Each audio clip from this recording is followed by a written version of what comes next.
Olá pessoal, Salve Maria! Salve Maria! Neste vídeo nós vamos responder a um comentário de um inscrito protestante que fez algumas perguntas em um vídeo que o Jonathan fez e que nós reconhecemos como perguntas oriundas de uma pessoa que realmente está buscando a verdade. Por isso vale a pena aqui este vídeo, até para que outras pessoas também possam compreender essas questões que ele colocou neste comentário. Então, é o que o padre Júlio Maria fala sobre o protestante honesto. E aqui eu vi um protestante honesto. Então, ele merece saber o que ele está perguntando. Ou pelo menos o que ele está indagando. Ele falou assim, não vou citar o nome. Eu sou protestante, sempre tive um respeito pela Santa e Virgem Maria, Mãe do Senhor Jesus, pela Igreja Católica, com suas lindas igrejas esculpidas, com estátuas, imagens e gravuras no teto. As minhas dúvidas, 2 pontos. Primeira, por que ter estátuas em casa que não falam, não agem e não andam e são destruídas quando cai ou com o tempo? Isso aqui é uma pergunta muito boa, na verdade até bem sincero, e eu prefiro lidar com protestantes honestos, intelectualmente e sinceros.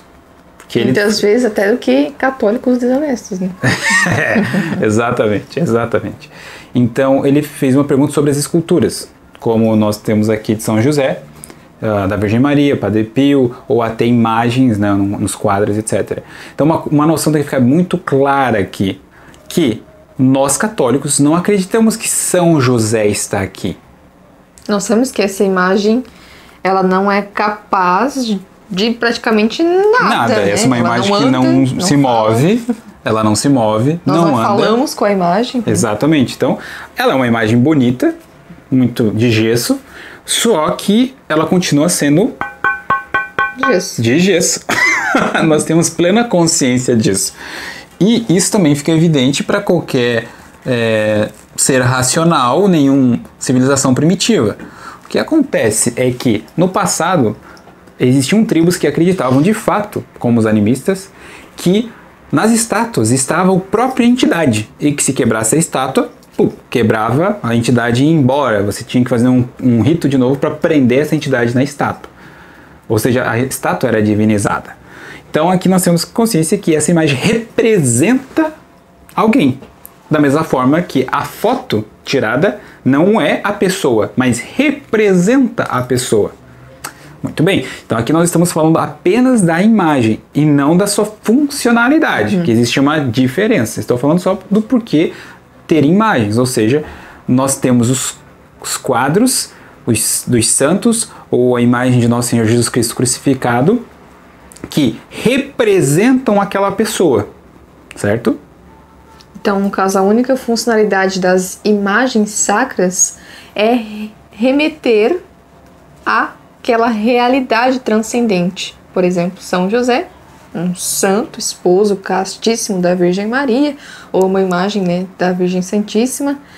Então ela nos leva a rezar também. Então ela nos leva a contemplar aquilo que é transcendente à própria imagem. Isso, a imagem é como uma memória. Exato, é como uma memória, ou seja, nós que esquecemos, nos lembramos quando vimos. Ou seja, antigamente era a catequese dos analfabetos, ou seja, daqueles que precisavam ver as obras e lembrar dessa realidade transcendental. Por isso que quando nós visitamos uma igreja muito bela, que há pinturas antigas em volta dela, muitos se sentem no céu, e até protestantes, né? Este mesmo colocou ali no início do comentário.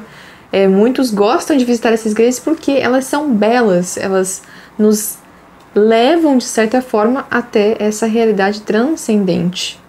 Então, ao entrar em certas igrejas, nós nos sentimos verdadeiramente no céu só ao contemplar as pinturas, as imagens que ali estão. De fato, esse é o sentido. Exatamente. Então aqui, a imagem, vamos supor que a imagem de São José quebre. Se não tiver conserto, o São José não desaparece. Então, muito menos a nossa devoção a São José também. Exatamente. Então, muitos protestantes nos acusam de algo que não é verdadeiro.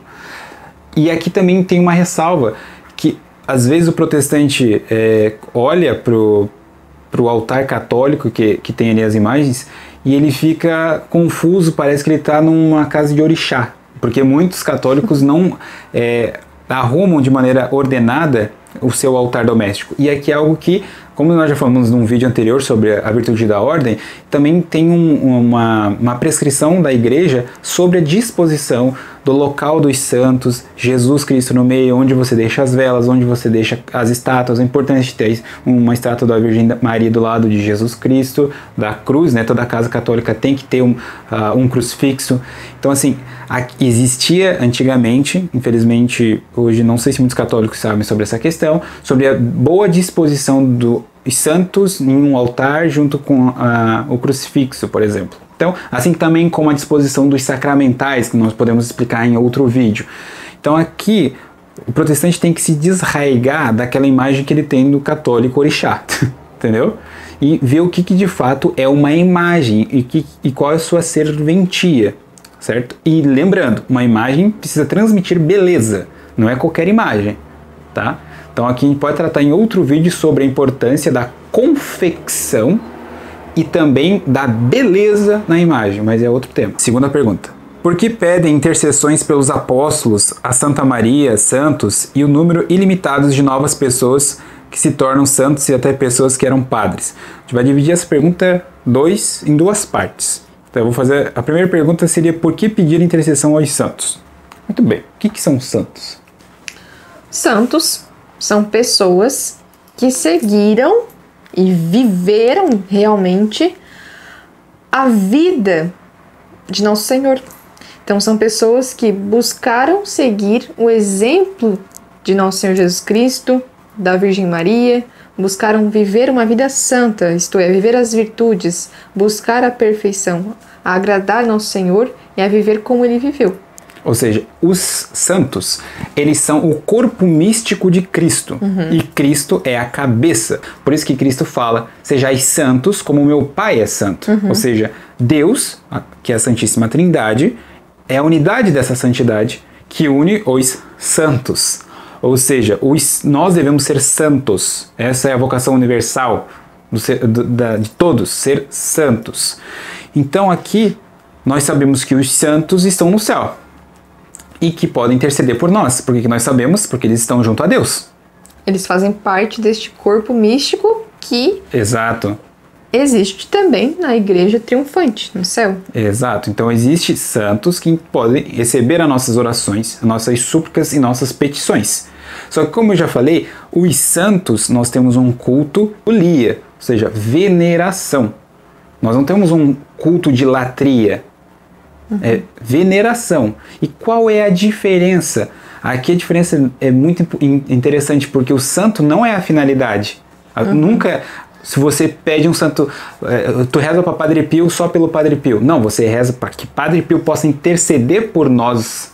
E essa é a finalidade. Exatamente. Nós rezamos a Padre Pio porque nós sabemos que ele está unido a Cristo. Então, nós, de certa forma, também estamos pedindo a Cristo. Cristo é a finalidade. Por exemplo, o Padre Pio realizava milagres. Era Padre Pio que realizava? Não, era o próprio Cristo que agia nele, que estava em comunhão com ele. Os santos tiveram uma profunda e a perfeita comunhão com Cristo. Uma união mística, né? Por isso que muitos realizavam milagres. São Francisco de Assis também e tantos outros. Os santos não realizam milagres por seus méritos e por suas forças. Isso é pelagianismo. O santo realiza milagre pela ação de Cristo nele.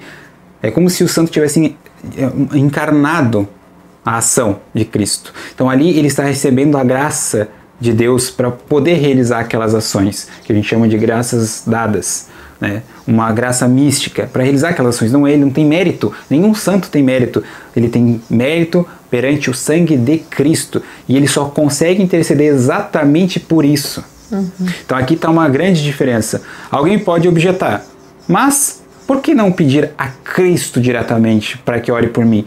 Mas nós pedimos, até inclusive os hereges protestantes pedem para que os seus pastores rezem por eles. Por que não pedir direto para Cristo, então? É a mesma ideia. Alguém ainda pode objetar, mas o pastor está vivo. Mais vivo está aquele que está no céu, não o que está na terra. Mais vivo é aquele que está unido a Cristo, não o que está na terra. Então quem pode interceder melhor por nós não é o pastor, são os santos que estão no céu. E muito melhor do que, até inclusive do que os sacerdotes, são os santos que estão no céu. Por quê? Porque lá eles estão de fato unidos com Deus. E mais do que todos os santos, a mais santa, que é a Santíssima Virgem Maria. Sempre que nós recorremos à intercessão de Nossa Senhora, ela nos atende e, portanto, nós estamos nos aproximando do próprio Cristo, porque onde está a sua mãe, aí também está o Filho. Essa é a ideia da intercessão da Virgem Maria. Nós recorremos a Nossa Senhora porque ela está unida a Cristo, ela é a mãe de Nosso Senhor. Então nós pedimos a sua intercessão, porque ela é a mais poderosa de todas, justamente porque foi em seu ventre que nasceu o nosso Salvador, que se encarnou. Muito bem, é a Virgem Imaculada. E também tem aquela compreensão, deve ter aquela compreensão de que os santos estão mais próximos de Deus do que nós. Então é mais fácil que nós consigamos algo que nós pedimos em oração através da intercessão de um santo do que nós pedindo diretamente a Deus, porque nós estamos mais longe de Deus do que os santos. E nós não temos mérito. Exatamente, há uma hierarquia, eles estão mais próximos do que nós, por isso que nós pedimos a sua intercessão. E também uma questão de humildade, né? Alguns podem dizer que, por que não, né, pedir diretamente a Deus, mas é uma questão também de humildade, de pedir aos santos, né, uma questão de se prostrar em humildade. Exatamente. Nós nos prostramos com uma certa humildade e muitos vão dizer, não, mas Jonathan, Jesus é o intercessor entre Deus e o homem, o único intercessor. É verdade. Mediador. De fato.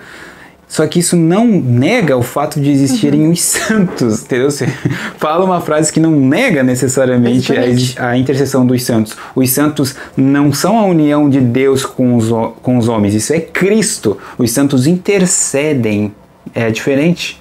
E não tem nenhuma incoerência nisso, nenhuma incoerência. Alguns protestantes atacam, né, isso, dizendo, mas vocês estão errados, porque olha só, tá aqui, ó, o único mediador entre Deus e os homens é nosso Senhor Jesus Cristo. Sim, é verdade.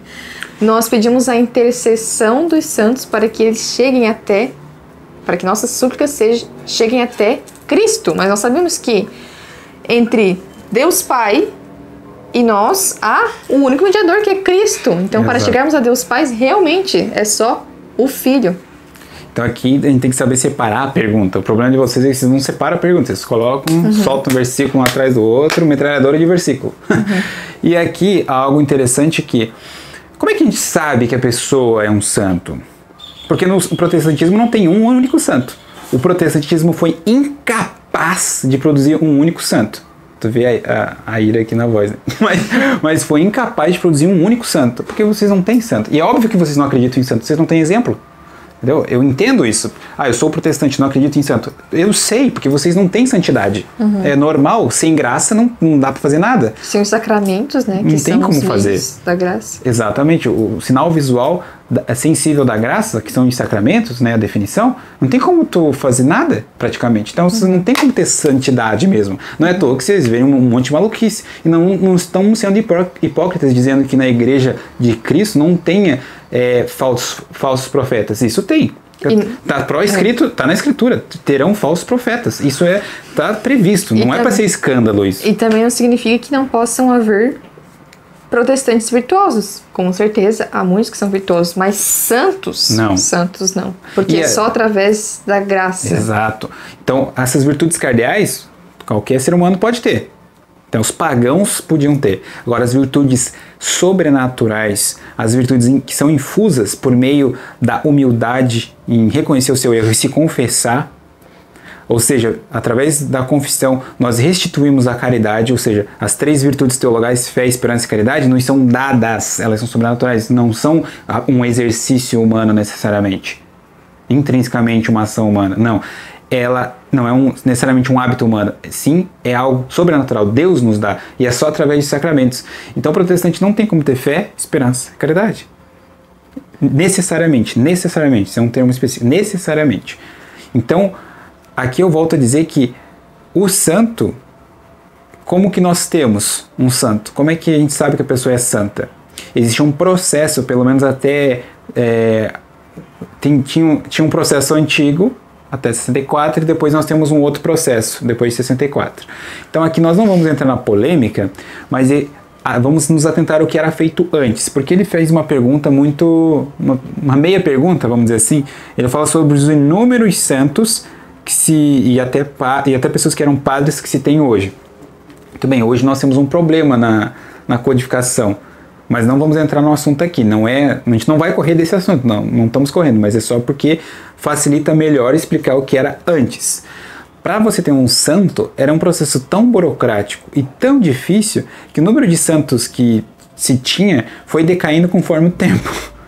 Então, é um processo extremamente penoso de investigação, quase que como se fosse uma investigação criminal. Ao contrário, você pesquisa a vida tanto de virtude, mas também existia o advogado do diabo, vamos dizer, entre aspas, que pesquisava todos os podres e faltas e pecados daquela pessoa, o máximo que ela conseguisse.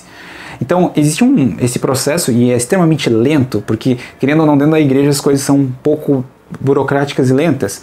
A não ser que a pessoa tivesse uma fama de santidade muito grande já em vida, né? Exatamente. Aconteceu com muitos, como Santa Teresinha, São João Bosco, entre outros. Santa Bernadette, por exemplo. São Padre Pio. Exato. Então, quer dizer, a vida dele já dava testemunho daquilo, e o advogado do diabo não conseguia trazer muitas preposições negativas.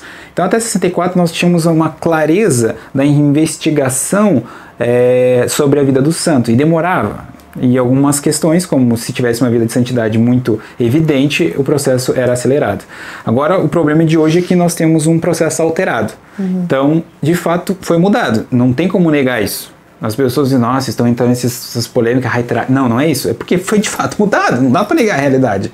Entendeu? Agora, se são santos ou não, é um tema para se aprofundar e ter cautela. Terceira pergunta. Por que não pedem somente a Cristo? A gente já respondeu. Eu acho que dá margem para o erro, pois foi ele que morreu na cruz e pagou o preço do pecado e ressuscitou no terceiro dia. Mas é justamente Cristo a finalidade de toda a intercessão que nós pedimos aos santos. Exatamente. Então, Cristo tem um exército de santos. Essa é a grande diferença. Quando nós, como já falamos, pedimos a intercessão dos santos, não é pelo santo, não é pelo mérito do santo, não é pela graça que vem do santo, não é dele, vem de Cristo. Por exemplo, um exemplo humano, assim, dentro de uma família, por exemplo, geralmente o pai é aquela figura que é difícil, né, de pedir algo. Por exemplo, uma criança quer alguma coisa, mas ela muitas vezes vai pedir para a mãe primeiro, para que a mãe possa conversar com o pai e convencê-lo. Então, há também essa questão do temor, do respeito.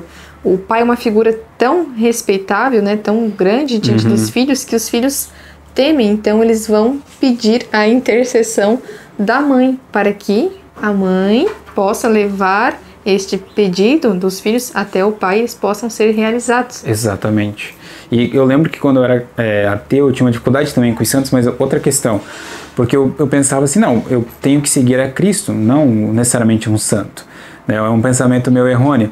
E aí algo me esclareceu que foi muito simples, que o santo é um ser humano, que foi mudado pela ação da graça. Quer dizer, a graça elevou a natureza dele, pelos méritos de Cristo. Quer dizer, só existe santo porque Cristo se sacrificou, e a prova maior de que a igreja é viva é porque existe santo, porque se não existisse santo seria tudo espiritualizado, tudo conceitual. Jesus morreu, eu posso ter minha vida de esbórnia que eu quiser e eu não preciso de nenhuma virtude.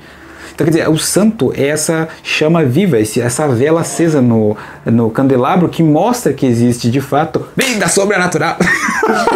Porque as desgraças, as pedofilias, as traições non prevalebunt, não irão prevalecer. Elas sobreviverão. Ai. Entenderam? O que a gente quer dizer é que isso é uma prova viva, um santo é uma prova viva de que existe vida sobrenatural. Existe, de fato, uma comprovação física? Não precisa da comprovação, mas existe essa comprovação, entendeu? E eu entendo os protestantes que digam, não tem santos, mas é claro que não tem, porque olha a tua seita, olha os movimentos protestantes, só tem maluquice, não tem santidade. Claro, a referência é essa, não vai ter mesmo, entendeu? No máximo que vai ter uma virtude humana, uma ação humana seria uma mística. Entendeu? Muda a referência, você vai entender o que eu tô falando. Aqui, ó, essa é muito legal porque todo protestante tem essa questão. por que uma cruz com Cristo crucificado e não uma vazia? Peraí, mas aqui tem uma incoerência. Se você não quer ter imagem, por que você vai ter a cruz? Aqui é um pouco da ideia do protestantismo em si mesmo, né? Protestar, tanto faz. Posso ser incoerente, mas eu só tenho que protestar. Muito bem. Porque a cruz por si mesma não salva ninguém. Isso é o que os próprios protestantes admitem, né? Não foi pra você, não tô bravo contigo. Eu tô bravo com os protestantes no geral, porque eles falam uma incoerência. Até na objeção de antes, né? O rapaz ali colocou isso, né? Porque pedir a intercessão dos santos se foi Cristo quem morreu por nós. Então veja, eles reconhecem o valor disto. É Cristo que está aqui na cruz. Nós sabemos que ele ressuscitou, mas a cruz, a Santa Cruz, ela só ganha, o madeiro, a lenha do madeiro só ganha mérito porque Cristo morreu nela. Uhum. E é o mesmo sentido também, né, das imagens dos santos. Nós precisamos olhar para a cruz e lembrar que Cristo morreu por nós e lembrar do infinito amor de Deus por nós. Exatamente. Porque nós temos uma amnésia, nós seres humanos precisamos lembrar o tempo todo das verdades eternas. E o crucifixo é algo importantíssimo termos em casa, né? Todos os santos ressaltaram a importância disso, né? E com Cristo aqui pregado, significa que ele pregado aqui não ressuscitou? Não. Claro que não. Significa que a cruz ganha o seu mérito porque o Divino Salvador estava aqui pregado. E essa imagem de Jesus não é Jesus. É uma imagem que lembra o que aconteceu na cruz. Mas o mérito, né, da cruz, da crucificação, só aconteceu realmente porque Cristo ressuscitou. Nós sabemos disso. De nada valeria a morte de Cristo na cruz se ele permanecesse morto, né, não tivesse ressuscitado. Nós sabemos disso. Mas a cruz, a crucificação, a morte de Cristo na cruz é o que revela o amor de Deus por nós. Exato. E se tu vê a cruz com Jesus crucificado, de fato lembra muito que é a fé católica, com sacrifício. Doação, né? Total. Doação Cristo total. se doou totalmente ao Pai, de braços abertos numa cruz. Então também nos remete àquilo que nós devemos fazer diariamente, sacrifícios, mesmo que pequenos. Algo que o protestantismo vai dizer, não, somente a fé. Quer dizer, eu entendo por que vocês falam que tem que ter a cruz vazia. Porque a ideia de sacrifício tem que acabar. Porque a ideia de sacrifício vem do quê? De uma obra. Jesus fez uma obra no lenho quando ele morreu crucificado. Quer dizer, existe uma obra e nós devemos ter uma obra igual? Não. Nossa obra só é meritória porque teve esta obra antes. Entendeu? De nada adianta erguer a casa se não colocar primeiro as pedras de fundação. Na minha mente, se eu fosse católico, Jesus ficaria em segundo plano. Não, claro que não. Me desculpe se eu ofendi alguém. Não ofendeu de forma nenhuma. Não ofendeu, mas o que a pessoa quis dizer ali não faz qualquer sentido, né? Para nós somos católicos e vivemos a verdadeira fé. Cristo não fica em segundo plano, nunca, né?